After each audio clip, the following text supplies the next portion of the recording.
Em nome do Pai, do Filho e do Espírito Santo. Amém. Você já ouviu essa saudação em algum momento da sua vida? Provavelmente dentro da Igreja Católica, junto com o símbolo da cruz. Mas você sabia que nem sempre a Igreja Católica utilizou isso aqui como uma maneira de exemplificar a Trindade Divina? Na verdade, essa ideia da Trindade nem sempre acompanhou a religião cristã. E é nesse vídeo que você vai aprender como, quando e por que nós cristãos cremos na Trindade. Vamos comigo!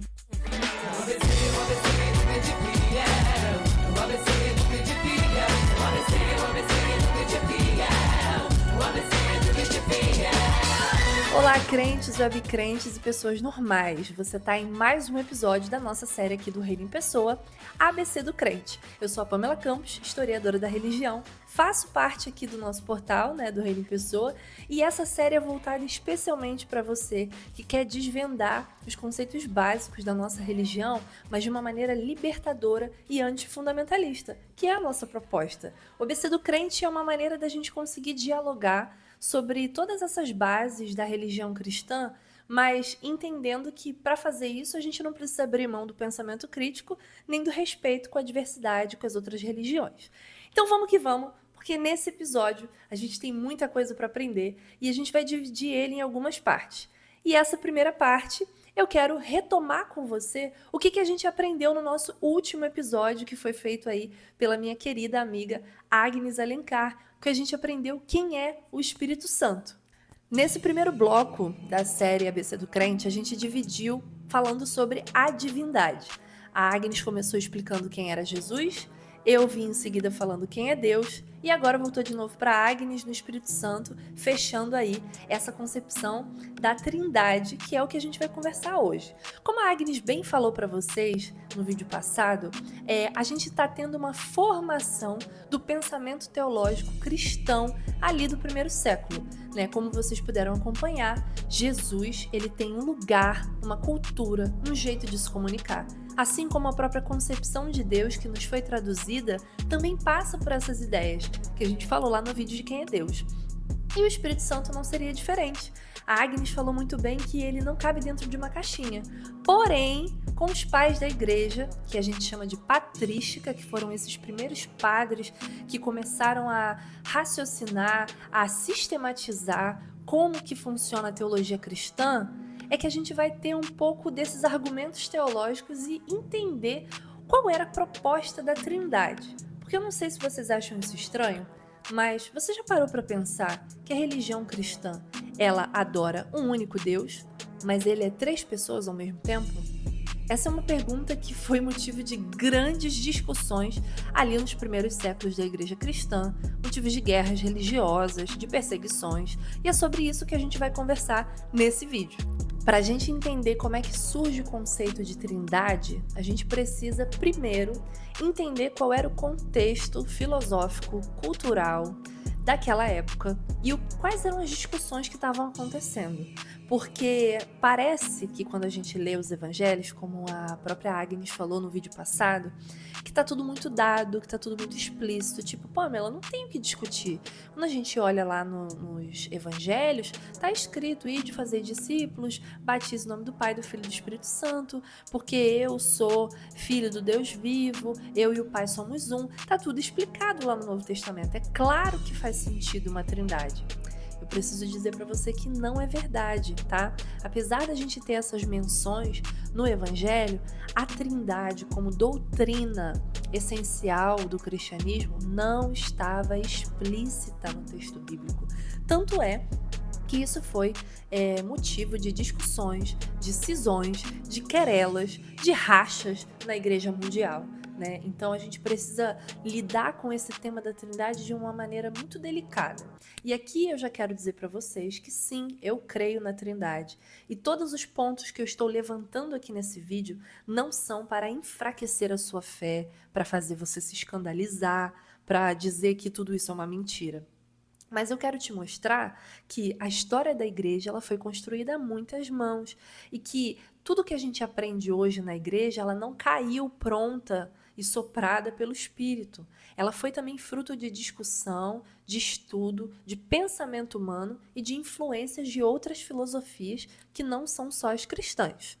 Dito isso, que filosofias eram essas? Gente, você já parou para pensar que a gente adora um Deus hebreu, ama um Jesus judeu e acredita num espírito livre? Então, se você parar para pensar, são 3 pessoas que constituem esse único Deus, que é a Trindade, e que já mostram, já dão uma dica para nós de que a história da nossa religião ela é complexa e costurada com a ajuda de muitas influências, né? E essa própria concepção de espírito, como a Agnes mostrou para a gente no vídeo passado, ela também é uma aquisição recente de conceito da igreja. Então, ela não estava dada assim que Jesus estava conosco, tá? Então, dito isso, vamos trabalhar por partes. Como a gente chegou nesse conceito de trindade? E quando, né? Porque tem uma data também. Olhando para o contexto ali que está acontecendo, né, da igreja se organizando, né, e dessa igreja que começa a caminhar do movimento de Jesus para se chamar cristianismo, que é uma religião que não foi fundada por Jesus, isso é muito importante a gente entender aqui. Jesus não era cristão, Jesus era judeu. Ele inicia o movimento de Jesus, traz essa revelação para nós, mas o cristianismo, a religião, ela vai ser desenvolvida principalmente pelo apóstolo Paulo, né? E também depois aí, quando ela começa a ser institucionalizada pelo Império Romano, é que ela vai tomar esses contornos do que a gente acredita. Tanto é que o conceito de trindade não foi desenvolvido durante o tempo de Jesus, mas sim foi fruto do estudo dessa teologia lá na patrística, que é o que a Agnes explicou no vídeo passado pra gente, que a gente chama de patrística, são os conhecidos pais da igreja, os primeiros padres que vão desenvolver teologias ali cristãs voltadas para os dogmas, tá? Que são esses conceitos basilares aí da fé cristã, beleza? E aí, o que a gente precisa entender nesse sentido, tá? Quando a gente está falando de Jesus ressuscitando, o movimento de Jesus crescendo, o Império Romano naquele período, ele era característico por ter uma liberdade religiosa muito grande. Quando a gente fala de impérios, de governos, de reinos politeístas, a tolerância religiosa é sempre alta, porque é normal, e é bom para a colonização também, porque você vai assimilando a cultura dos outros povos, não te causa grandes dores de cabeça, desde que eles sigam o modelo ali definido pelo Império. Então, em relação aos cultos religiosos, Roma era muito tranquila.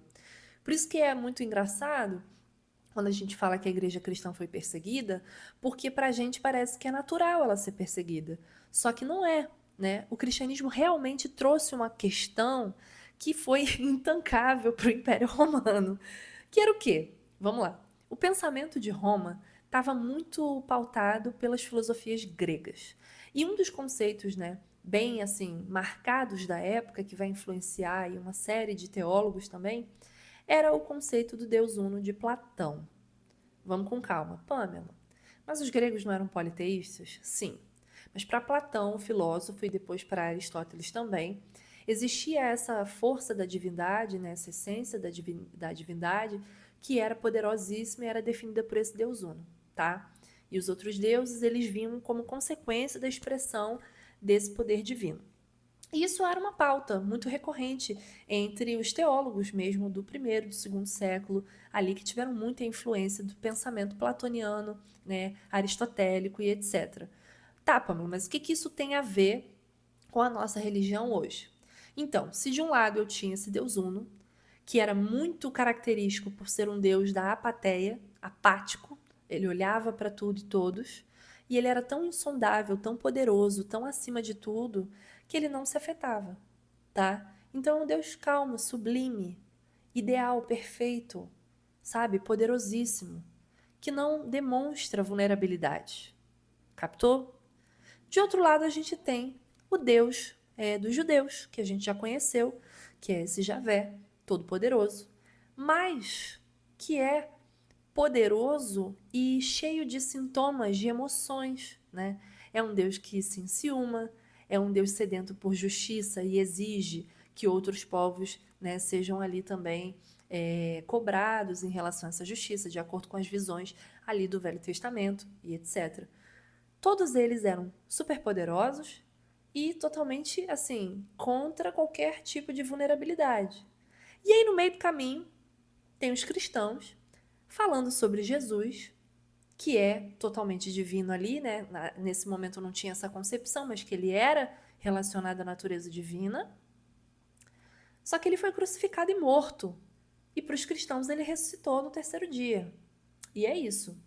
Como é que você lida com esse Jesus encarnado? Porque essa era a grande questão. Você está falando de um Deus dos judeus que tinha o Santo dos Santos, você viu o vislumbre da glória dele, o mais próximo que você poderia chegar dele é isso, e o outro Deus insondável dos gregos. E de repente tem um Jesus humano que coube no ventre de uma mulher, que foi violentado de várias formas e que foi completamente humano. Então, esse era o grande problema. E tinha uma questão a mais aí. Os romanos ainda respeitavam os judeus no sentido de que os judeus tinham uma grande tradição religiosa. A gente está falando da galera que adora o Deus de Abraão, de Isaac e Jacó, milênios. Estão ali acontecendo, tem uma série de rituais, fazem sacrifícios, que eram coisas que eram respeitadas pelo Império Romano, que também primava por essa tradição. O Império Romano ele tinha essa concepção do passado glorioso.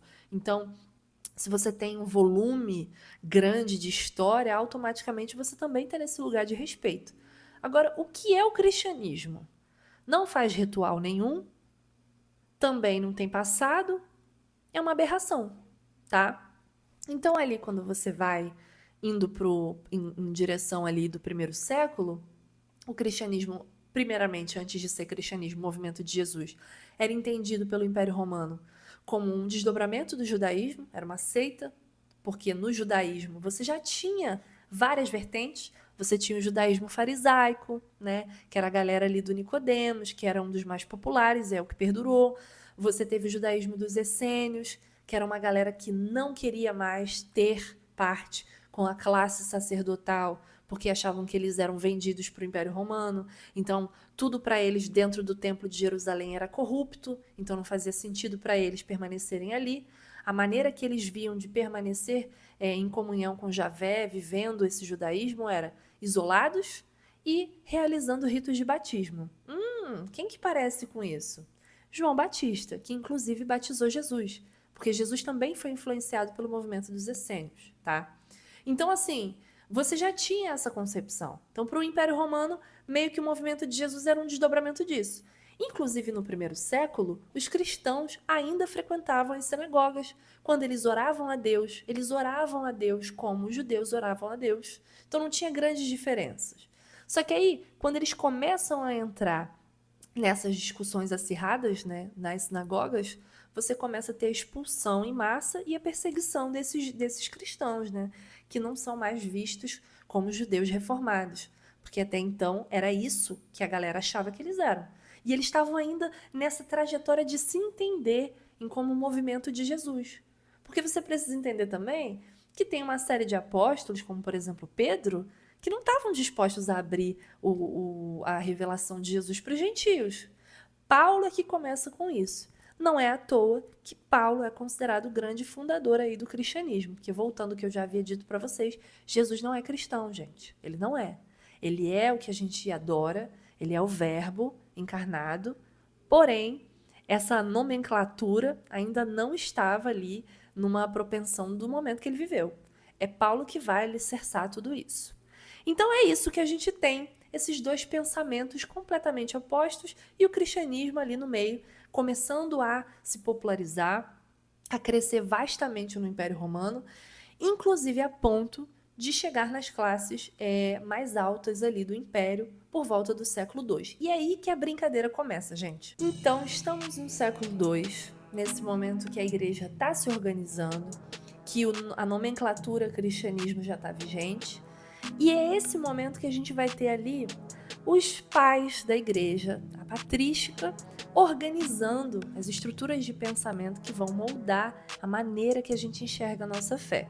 E aí eu quero levantar alguns nomes aqui com vocês e pontuar que é muito interessante a gente ver esse berço da teologia cristã, que está num eixo muito ali do norte da África, da Turquia, de Bizâncio, né, que é a atual Turquia ali, Capadócia, etc., que vai dar todo o eixo ali, toda a organização desse cristianismo que também vai chegar ali, né, no contexto dos teólogos latinos. Que não são os teólogos latinos americanos, mas os teólogos latinos que a gente fala da região ali da Europa mesmo, tá? Que a gente chama de Ocidente. Então vamos lá. Quem são esses primeiros teólogos a discutir sobre Deus em uma percepção mais próxima da filosofia grega, que vai trazer essa elite romana para dentro do contexto cristão? E por que é importante a gente mapear esse ponto da elite romana entrando no cristianismo? Porque, gente, o boom do cristianismo vem quando o Império Romano se converte ao cristianismo. E como é que a gente chegou lá? Era uma religião de pessoas de classe baixa, escravizados, que se identificavam com essa vulnerabilidade do Cristo, e agora a gente está acessando o império, a ponto de um imperador se converter ao cristianismo. Isso em 3 séculos, parece muita coisa, mas não é. Se você parar para pensar, era uma religião de um nazareno, lá do resto do mundo, pode vir alguma coisa boa, entendeu? Daquela favela de Jesus, e veio, e foi crescendo e expandiu nesse ponto. E o que era interessante para os romanos nesse sentido? Ali por volta do século II, a igreja cristã começa a se organizar estruturalmente, tá? Então você tem pensadores, filósofos, teólogos, e ela está organizada a ponto de fazer convenções. Isso é uma coisa interessante que o fundamentalismo roubou de nós. A fé cristã, ela tem como base a discussão teológica. Então, cada reunião dessa definiu um ponto crucial da nossa fé.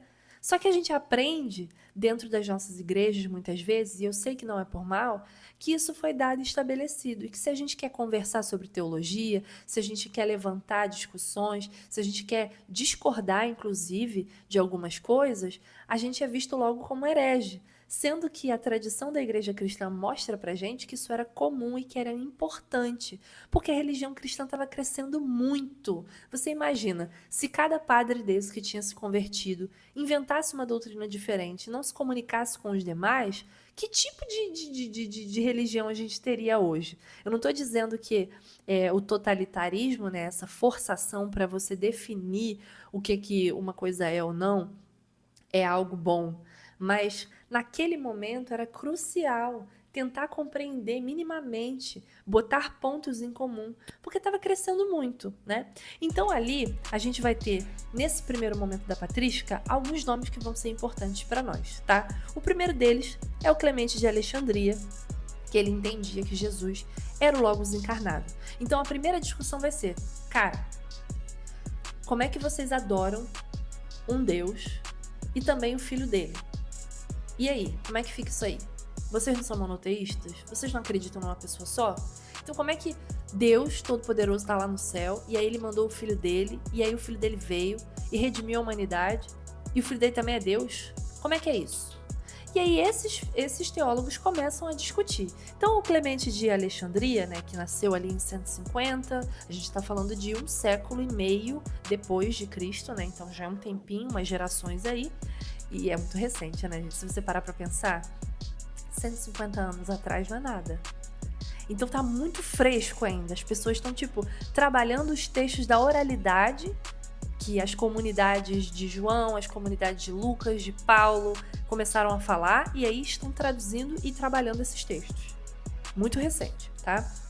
Então ele começa a dizer que Cristo era o Logos divino e Deus, né, se assemelhava então a essa possibilidade de Deus uno de Platão. Isso ficou mais interessante para a galera grega e trouxe mais gente para dentro do cristianismo.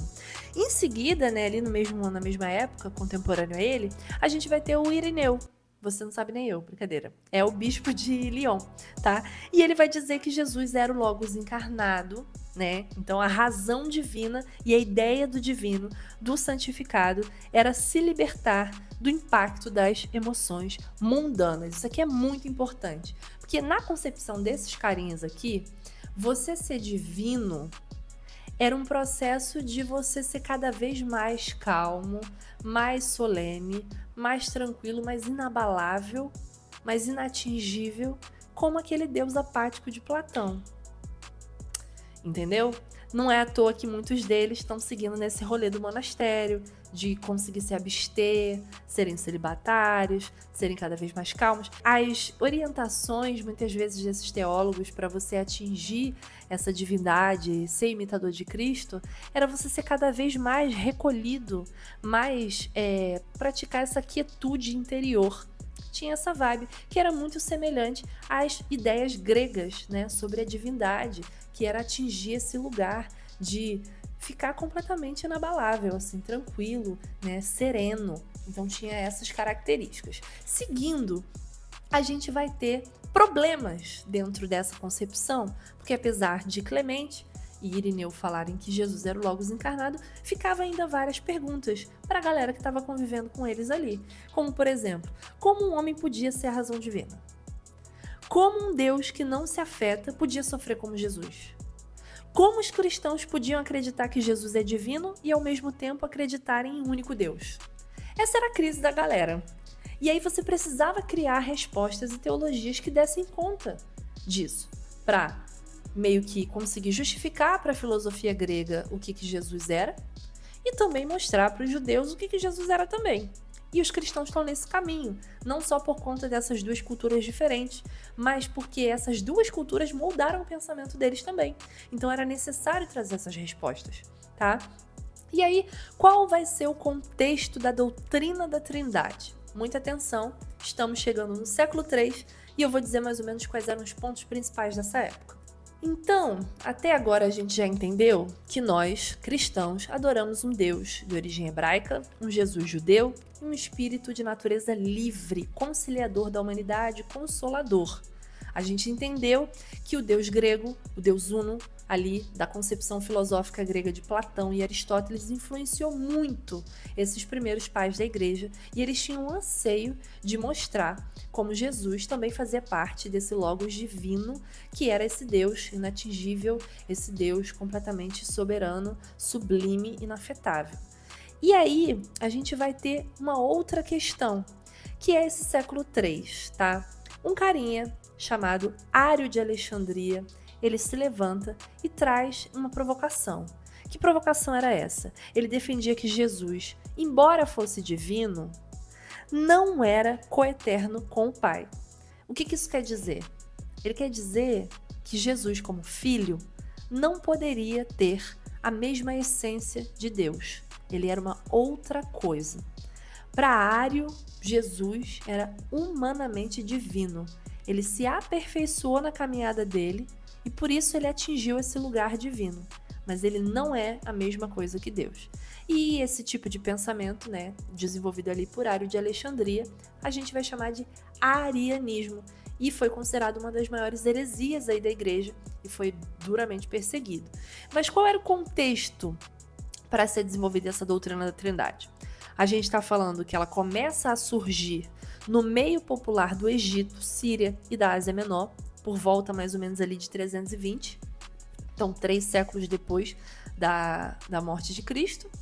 E Constantino, que era um dos imperadores romanos, se converte nesse processo. Ali em 312, teve uma revelação, viu e tal, blá blá blá, e se converteu ao cristianismo. Logo em seguida, ele faz ali o Edito de Milão, né, de tolerância religiosa, que também vai estar em voga tanto no Ocidente quanto no Oriente.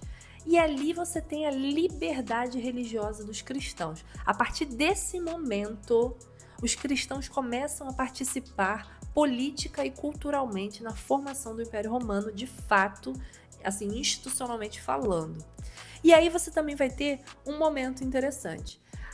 Esse arianismo que vem do Ário, né, que ele não consegue acreditar nessa completude divina de Jesus, 100% humano, 100% divino, gera um chamado. Essa primeira reunião da igreja para discutir a natureza de Jesus, né? Que é chamado aí do Concílio de Nicéia, que vai ser ali em 20 de maio de 325. Então você vai ter diversos teólogos que vão sentar e vão definir qual é o credo que a gente vai ter daqui para frente, para acabar de vez com essa discussão de que Jesus não é Deus encarnado e que ele é uma outra natureza. E aí, quem que vai combater esse arianismo do Ário de Alexandria? Um carinha chamado Atanásio de Alexandria, que ele vai dizer assim, ó, ele defende a coeternidade e a consubstancialidade de Jesus Cristo com Deus Pai, e também foi um dos primeiros ali a listar os livros do Novo Testamento. Então vamos com calma. Por que essa galera tinha tanta dificuldade de entender que Jesus era 100% humano e 100% Deus? Porque um Deus encarnado era uma novidade muito grande. E era contra a concepção do divino da época. Pra gente parece muito fácil entender, mas pra galera da época não, gente. Porque Deus não podia estar relacionado com a natureza humana. Dentro da realidade do platonismo, quando a gente fala de Platão, a ideia de amor platônico, você já deve ter ouvido essa expressão. Quando alguém fala isso pra você, o que é o amor platônico? Ai, tô apaixonada por fulana, tô apaixonada por fulano de tal. Você não conhece, você não convive, você não toca, você não chega perto, é uma coisa que você vislumbra, imagina e fica apaixonado. Não é? Aquele famoso rolê de que, nossa, achava que eu tava num relacionamento, mas só eu que tava namorando a pessoa não tava namorando comigo, entendeu? É aquilo. Apenas o vislumbre. Então a concepção do divino para a galera platônica era isso. Era uma coisa ideal, que não se mistura com a carnalidade, não se mistura com a matéria. E Jesus era matéria também, porém também era divino. E aí, como é que a gente desfaz esse BO? Então, o Concílio de Nicéia foi para superar isso. Então, o Atanásio vai chegar e vai dizer, não, Jesus é o Logos encarnado, fim de papo, é a mesma substância, só que se apresenta de formas diferentes. É como se a gente falasse assim, essa água que eu estou bebendo agora, que acabou, fiquei no vácuo, meu Deus, enfim, não dá nem para fazer um exemplo aqui no vídeo interativo, mas eu tenho minha garrafinha aqui, ó. Essa água, a SMR do Reino em Pessoa, que eu estou bebendo agora, a fórmula dela, em essência, é H2O. Independente, se tivesse um bloco de gelo aqui, se tivesse um vapor de água aqui, a gente sabe que a essência é água, mas a forma que se apresenta é diferente, mas a substância é a mesma, não tem diferença, é uma mesma essência para múltiplas formas, tá? E aí, o Concílio de Nicéia vem e traz essa realidade do Deus encarnado e trino. Cremos em um único Deus, soberano, blá blá blá, em Jesus Cristo, que ressuscitou e virá, e no Espírito Santo. E é isso, Zé Fininho. Só que nesse Concílio de Nicéia, a visão da Trindade ainda não estava muito explícita para a galera, porque era muito difícil para as pessoas entenderem. Se para a gente hoje, quando alguém me pergunta, Pamela, como é que pode? Vocês são monoteístas mesmo? Mas vocês adoram três coisas diferentes. É Deus Pai, é Jesus Filho e é o Espírito Santo que desce, não sei o que lá. Não é a mesma coisa. E a gente fica com uma dificuldade para explicar. Você imagina para um pessoal que não tinha nem essa concepção metafísica de Deus, sabe? Para eles, Deus era uma coisa imutável, entendeu? E é isso. Então, quem que vai trazer essa visão de trindade que a gente está mais familiarizado hoje? A gente tem um caminho, começa com os carinhas que são chamados de os capadócios, que eram três teólogos ali dessa região da Turquia ali, né? Que é o Basílio de Cesareia, Gregório Bispo de Nissa, e também o Gregório de Nazianzo. E aqui eu quero fazer um parêntese maravilhoso, porque eu vou ler para vocês um trechinho muito lindo da oração do Gregório de Nianzo. Nianzo? Nazianzo. Olha, eu falo o nome do cara errado. Ele que vai mostrar, né, esses caras que vão estar desenvolvendo ali essa perspectiva desse Deus triuno, que ele parte, né, dessa essência mesma, porém que se apresenta de múltiplas formas para nós. E que é importante a gente dizer aqui que esses capadócios não estão dizendo para nós que a única forma que essa essência de Deus se apresenta é a Trindade, tá?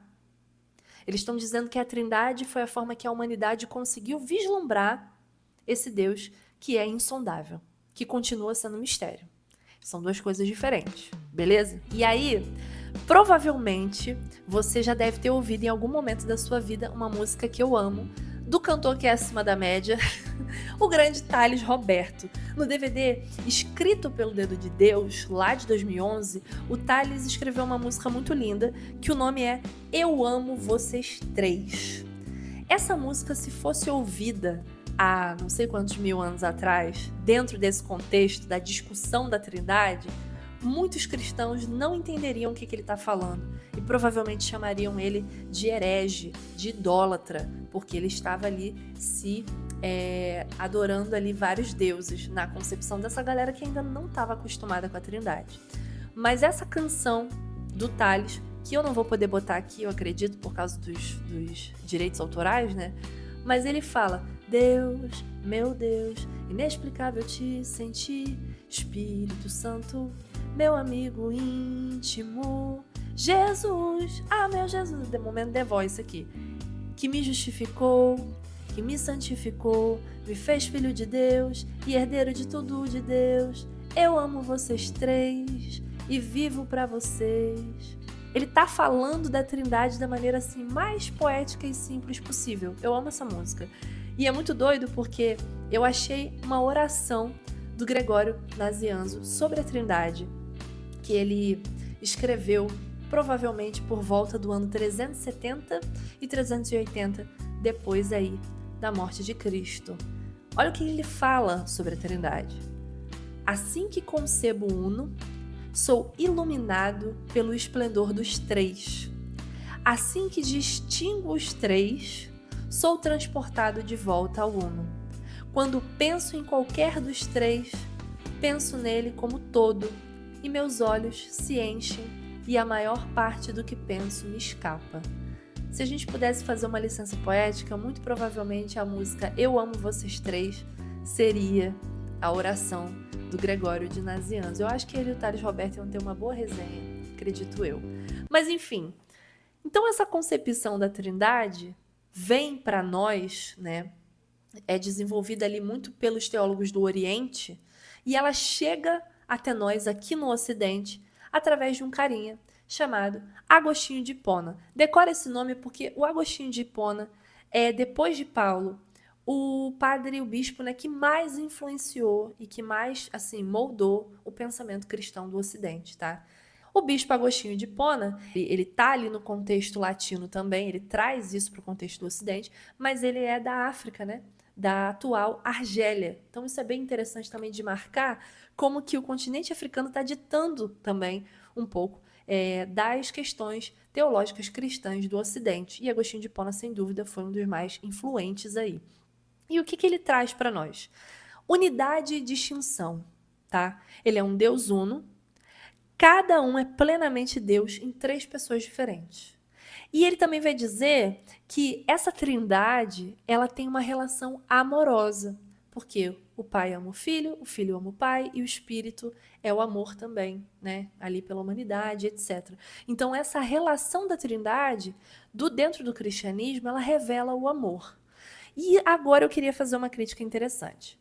Os pais da igreja, ali da patrística, eles tinham uma relação muito hierárquica, muito masculina, né? Muito voltada para essa questão de um Deus masculino, de uma hierarquia definida, Deus Pai, Jesus Filho, Espírito Santo. Só que a Trindade ela não significa uma hierarquia, nem uma ordem estabelecida cronologicamente. Porque se as três pessoas da Trindade são a mesma essência, não faz sentido a gente dividi-los dessa maneira.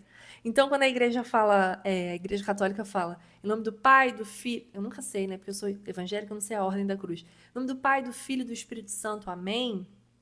Poderia ser, em nome do Filho, do Pai, do Espírito Santo, amém. Em nome do Espírito, do Pai, do Filho, amém. Em nome do Filho, do Espírito, não sei mais fazer, mas não tem uma ordem. E quem que vai resgatar essa visão da Trindade para nós? Porque até aqui a gente falou como, quando nós cristãos passamos a crer na Trindade. Agora, por que ainda manter a concepção da Trindade viva no nosso coração? É isso que a gente vai explicar nessa parte 3 do vídeo, e aí a gente vai ter uma conversinha também de como que a Trindade pode nos apontar o reino de Deus. Porque você vai falar assim para mim, tá bom, Pamela, então se a Trindade ela não é um fundamento bíblico, uma verdade bíblica, se não estava lá explícita no Novo Testamento, se foi realmente um consenso do Concílio de Nicéia, depois ela vai se estabelecer de fato no Concílio de Constantinopla, por que a gente ainda tem que crer na Trindade? Por que ela é tão crucial? Bom, para responder essa questão, eu quero trazer para vocês esse livro aqui, que se chama Teologia Protestante das Religiões, uma proposta teológica em perspectiva latino-americana, do Alonso Gonçalves, que se você olhar bem de pertinho, tá todo judiado esse livro, porque ele me acompanha tem um bom tempo, e é um livro interessante porque dentro desse texto do Alonso Gonçalves, ele vai explicar a proposta da Trindade por um teólogo que eu amo, que eu sou apaixonada, que se chama Jürgen Moltmann. Se você não conhece o Jürgen Moltmann, vale muito a pena conferir o trabalho dele. Ele foi um teólogo, um dos mais, ainda é, né, porque ele está vivo, um dos maiores teólogos do século 20 e 21, em vigência, tá?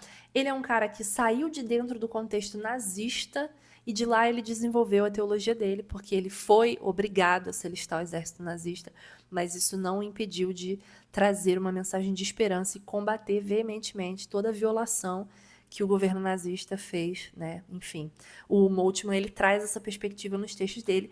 E além do Moltmann, a esposa dele, que infelizmente faleceu, a Elizabeth Wendell, ela também é uma das maiores teólogas feministas, né? Ali do contexto europeu, também é maravilhosa. Vale muito a pena conferir.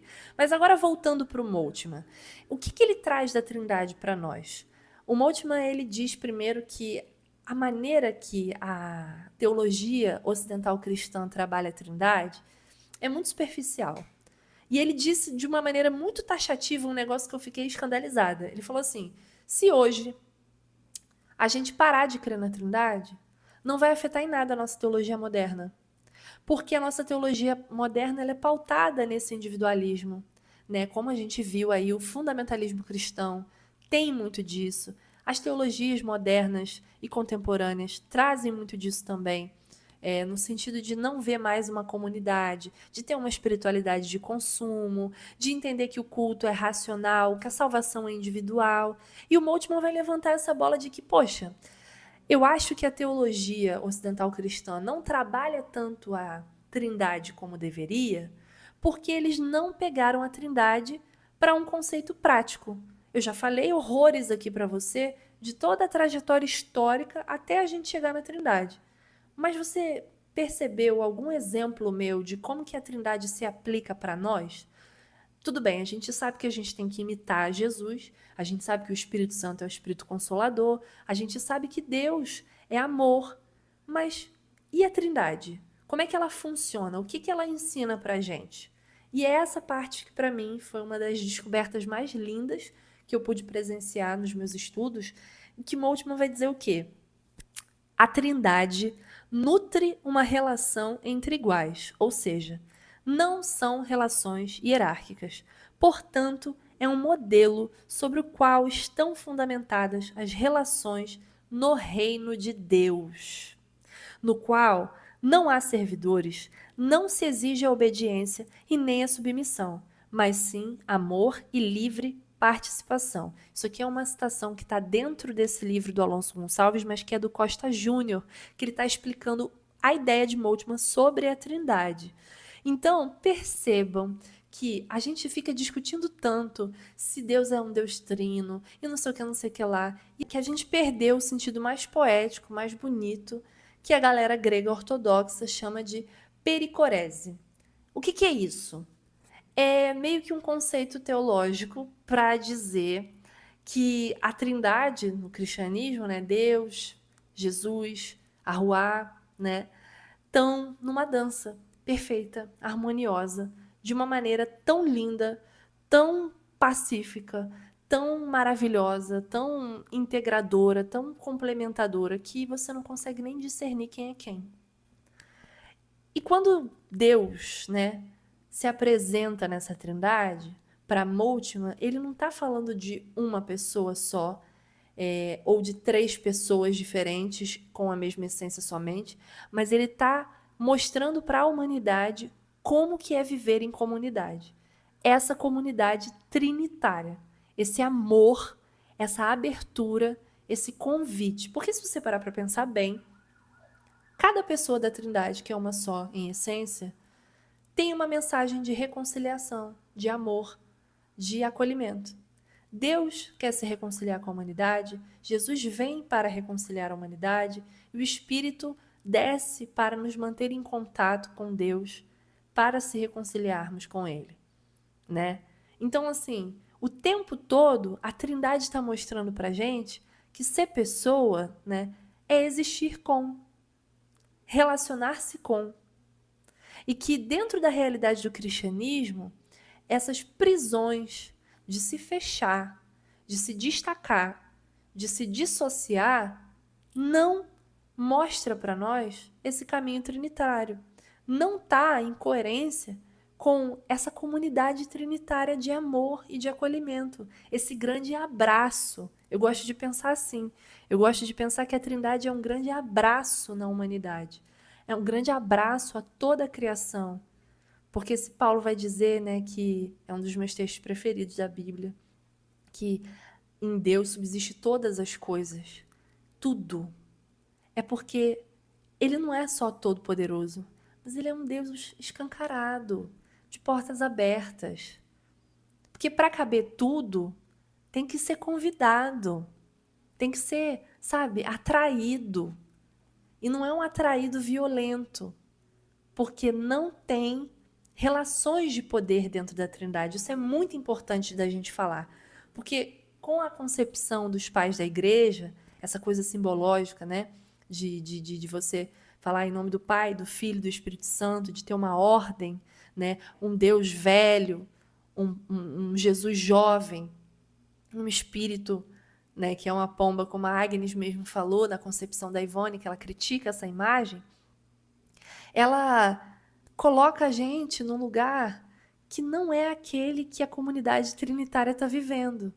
Enquanto a gente está meio que projetando imagens corrompidas, né, da humanidade, corrompidas no poder, corrompidas no abuso, corrompidas nessa questão toda de exploração ao outro, de domínio, a comunidade trinitária está dizendo assim, olha, é possível viver com amor e liberdade, sem a necessidade do jugo, da opressão, né, desses poderes instituídos aí. Então, na verdade, o que é mais valioso para nós da Trindade não é tentar justificar que Deus é também isso ou aquilo, mas que principalmente a existência de Deus, ela também faz parte da revelação de uma humanidade que consegue viver em comunidade, se amando e sendo livre. É o exemplo mais próximo do reino de Deus que pode nos inspirar na nossa fé e na nossa caminhada. Então, para mim, a Trindade é esse lugar espaçoso, inclusivo, por natureza, porque ele é baseado no amor. E aí, Moltmann traz essa ideia para nós, porque ele também é um cara que vai trabalhar com a ecoteologia. E não dá para a gente pensar numa comunidade trinitária que dança unida, se amando, sem englobar também a criação dentro disso, né? Então, é basicamente isso que a Trindade traz para nós, e é por isso que nós também não devemos abrir mão dessa visão trinitária.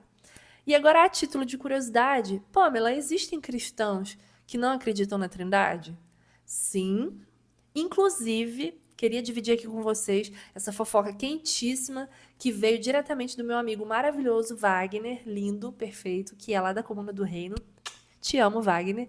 Ele me falou esse babado que eu não fazia ideia, que a galera da banda Voz da Verdade, que você provavelmente deve ter ouvido essa música, Não há ferrolhos nem portas, também regravaram muito aí a música das Ruas de Ouro, meu Deus, como é que é a música que eu esqueci?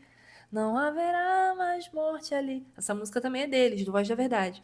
A galera do Voz da Verdade não crê na Trindade, tá? Eles não creem.